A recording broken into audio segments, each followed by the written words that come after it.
Le cancer du sein, c'est l'affaire de tous. Voici un petit quiz vrai-faux pour casser les idées reçues. L'allaitement protège du cancer du sein.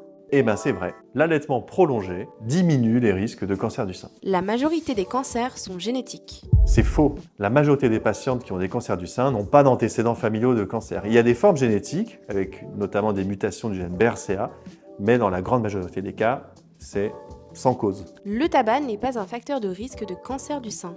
Eh bien, c'est faux. Le tabac fait partie des facteurs de risque de cancer du sein. Alors, c'est le facteur de risque principal du cancer du poumon, mais également pour le sein. Le cancer du sein ne concerne que les femmes. Eh bien non, encore une fois, il concerne aussi les hommes. Alors, il est beaucoup plus rare, c'est environ 1 sur 1000 versus 1 pour 8 pour les femmes, mais ça peut arriver. Il n'y a pas de dépistage systématique chez les hommes, tellement c'est rare. Il est préférable de commencer les mammographies de dépistage dès l'âge de 40 ans. Donc c'est faux.